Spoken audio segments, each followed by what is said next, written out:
My friend's girlfriend is plagued with mental demons, all of them telling her I'm trying to steal her man. Now I avoid them like the plague, but somehow I'm still living rent-free inside her head. Posted by you/particular anxious 208. Miles and I are in our early 20s. We have known each other since we were 2 because our parents are best friends. Now, I wouldn't say Miles is my best friend. He is a good friend, and we do hang out on occasion, but we see each other on all major holidays because of our parents. The problem started because of a dumb childhood memory. When we were 8, we had a wedding play in the school aftercare program. I played the bride, and Miles was the groom. It was a play with horrible songs and uncoordinated kids. Obviously, our parents took pictures and videos of that, and we each have one picture on our family picture walls. Miles is dating Lindy. They met 3 years ago and started dating last year. Lindy does not like me. So every time we coincide at a celebration, she makes a comment about me being the typical girl best friend. One time, she even said that I secretly wanted to sleep with Miles. I have no clue where she got that impression from. Miles and I have different friend groups and schedules, and besides the monthly catch-up over food, we don't really meet that much. Things got worse when Lindy saw the wedding play picture. The comments just increased. She even started DMing me on Instagram, saying she knew what game I was playing. I talked to Miles about this once, and he told me to give her time. So his birthday was on Saturday, and I was invited. Lindy wrote me something along the lines of her supervising me. This was their first birthday as a couple, and I was apparently not allowed to take up his time. I was honestly just fed up. I tried talking to Miles once more, but he said the same thing. So I just skipped it. When the party started, I wrote a quick message saying, "Sorry, I can't come," and told him my mother would bring his present.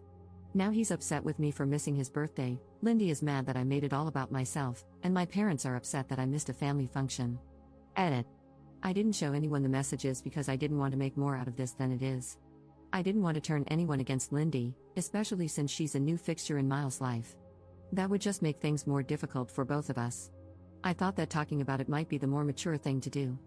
My parents aren't mad at me or blowing up my phone. They, along with Miles' parents, were just bummed out that this was the first birthday I ever missed.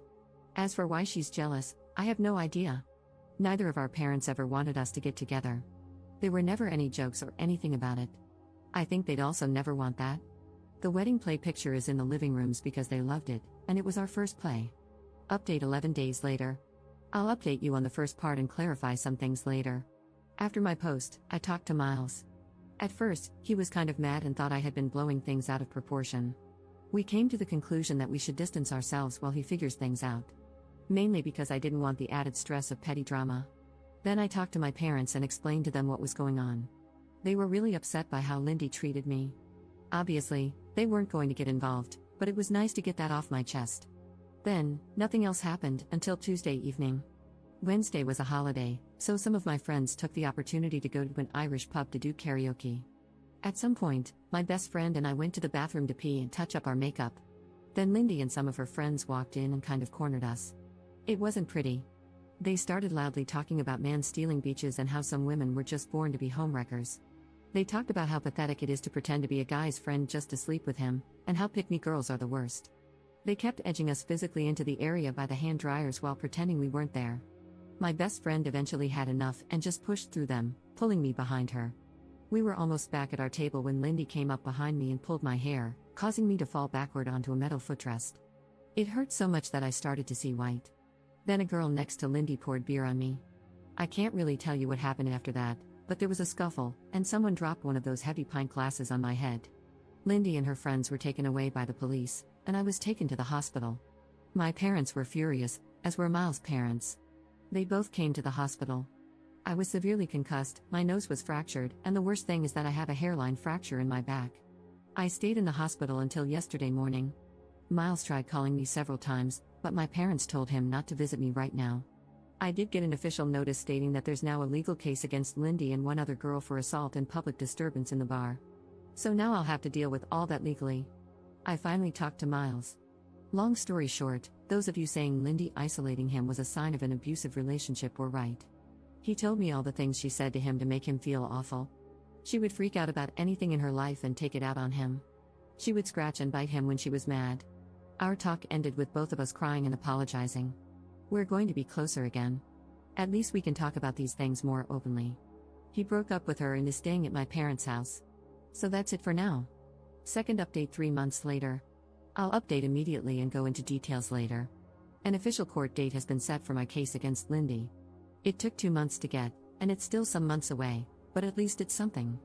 Our lawyer said that Lindy is probably not going to jail since she's a first-time offender. If she does go to jail, it would be for no more than 3 months. Most likely, she'll have to pay a fine equivalent to 100 days of her income or something like that. I've let my father handle this 100% because I don't have a head for it. There's a second lawsuit going on at the same time since I am now legally considered chronically ill. The hairline fracture wasn't a passing thing but has developed into a long-term condition. I'm in pain daily.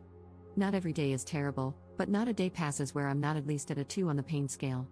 As a result, I haven't been able to work. Right now, my insurance pays 75% of my former income, and my workplace covers the rest, but I will probably get fired. So, my insurance filed a claim against Lindy to cover my lost wages. I'm currently not in contact with Miles. I try to be supportive, but being disabled by his jealous ex-girlfriend has made me bitter toward him. He was a victim, but now I can't live my life, and I partly blame him for that. I'm in therapy to work through all of this and have taken up some new hobbies. I've started writing more and looking into courses or online classes. Miles' parents have been very apologetic and have supported me a lot. His mother has been a saint. She's volunteered to drive me everywhere, and we've actually become friends. We even went to see Deadpool and Wolverine together. She's a stay-at-home wife, so we have a lot of time.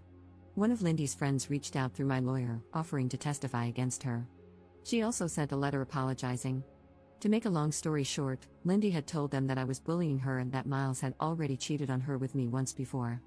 So that's where things stand right now. Take care and watch your back. Third update 2 months later. Hey everyone. So, here we are again, and yeah, things have moved along, but honestly, I'm just tired. The first court date? It came and went. It was my insurance company versus Lindy, and surprise surprise, she lost. She's on the hook for most of my lost wages, which is nice, I guess. I didn't have to be there the whole time, which I was grateful for because I've had enough of this mess. As for the criminal case, well, we don't even know if we'll end up going to court for that one. My lawyer is handling it, and I've handed the reins over to my dad because, honestly, I've had it. I'm no legal expert, and after that insurance loss, Lindy's in a bad spot. Her legal team is apparently scrambling to do some serious damage control, but at this point, that's not my problem. More of Lindy's friends have crawled out of their hidey holes to give testimony. Turns out this wasn't her first rodeo. Another girl came forward with evidence of Lindy pulling similar stunts back in high school. This poor girl was just sitting next to Lindy's then boyfriend, being a normal human, and Lindy went off the rails, starting rumors and even spreading literal breadcrumbs on her table to trigger her celiac disease. Yeah, she's that kind of psycho. No one could prove it at the time, but now, with all these friends popping up, it's all coming to light. And believe me, these girls didn't have some moral epiphany, they're just terrified of getting fired or having anything negative pop up in their records. The receipts are coming out, and it's getting uglier by the day. Now, let's talk about Miles, because that's a whole other dumpster fire. I'm still not speaking to him.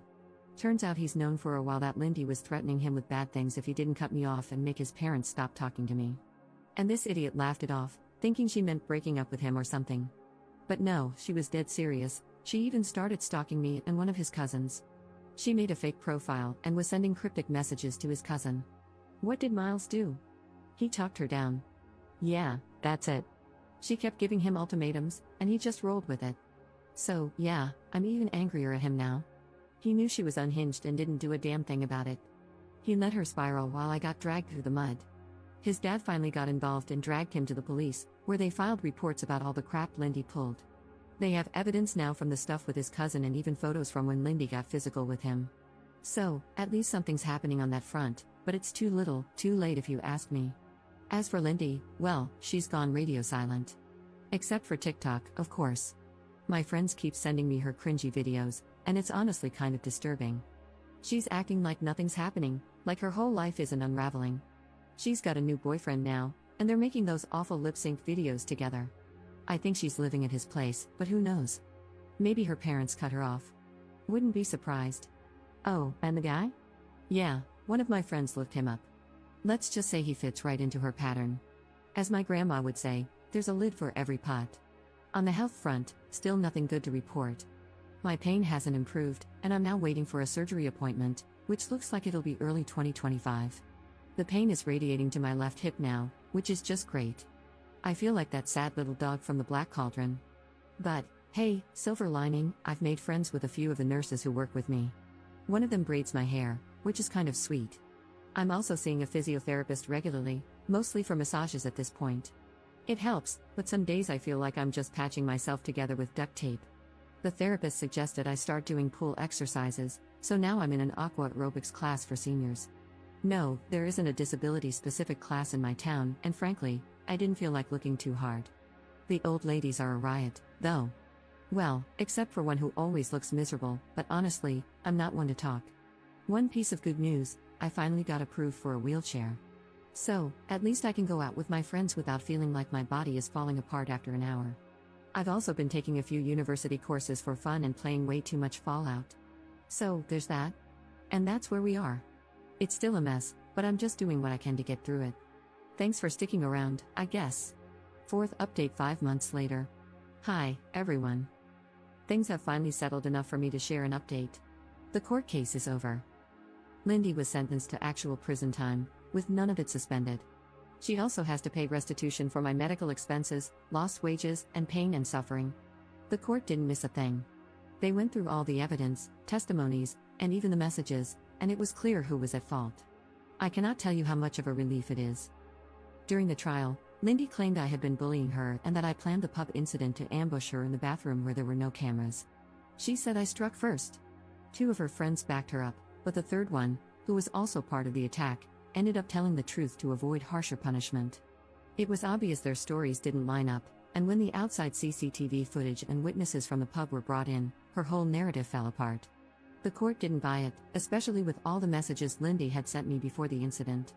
She could not explain why someone supposedly bullying her would also be the one receiving threats from her. It also came out that Lindy and her new boyfriend had been intimidating witnesses.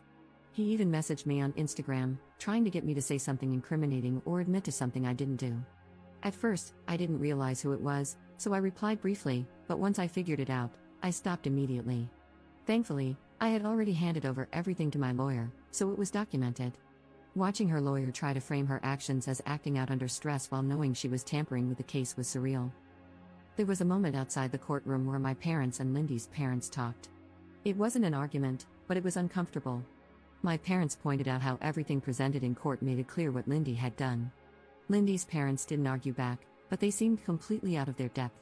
They mentioned being shocked by how much she had escalated things and admitted they hadn't understood how serious it was. They've taken on the financial burden of her restitution, which means I know the money for everything will come through. It's hard to say if they're doing it out of guilt or to protect their image, but either way, it's one less thing for me to worry about. Adjusting to my new normal has been a mixed bag. The chronic pain is still there, and my surgery isn't happening for a few more months. I've also been dealing with the endless back and forth of German bureaucracy. My insurance keeps sending letters asking, "Hey, you still disabled, lol?" As if chronic pain and an unhealed fracture could magically fix themselves. Every time I think I'm done explaining my situation, they send me another form to fill out. It's exhausting, but my doctors have been really supportive and always help me get the paperwork sorted. Some days are harder than others, and there are moments when I feel sad about how much my life has changed. A few months ago, I was stuck in that sadness, angry all the time and constantly thinking about how unfair this all is. I think I was grieving the life I thought I would have. Now, though, I've accepted that this is my life, and even if I never fully heal, I know I'll manage. I'm not letting Lindy take up any more space in my head than she already has. I've started focusing on things that make me happy again. My friends and I started a Dungeons & Dragons campaign, and they come over to my place to play. They're so patient when I need breaks or when the pain gets bad. Through that group, I met someone. At first, I was nervous about getting close to him because I thought he might see my situation as too much to deal with, but he's been amazing. He drives me to appointments, brings me groceries once a week, and has never made me feel like a burden. I'm falling in love with him, and for the first time in a while, I feel hopeful. I've also been keeping my mind busy with courses and finally rewatched all of How I Met Your Mother. Sometimes I catch myself comparing my old life to this one, and it makes me sad, but I don't stay in that feeling as long as I used to. I've started finding a balance between moving forward and letting myself feel everything that comes with this new chapter. I've distanced myself from Miles' parents. They were wonderful to me, but I realize he needs their support now more than I do, and it should be undivided. I still don't know if I can forgive him. To this day, I haven't. Thank you to everyone who has supported me through all of this. It has been a long road, but I finally feel like I'm on the other side of it. Take care of yourselves and hold on to the people who make your life lighter. They make all the difference.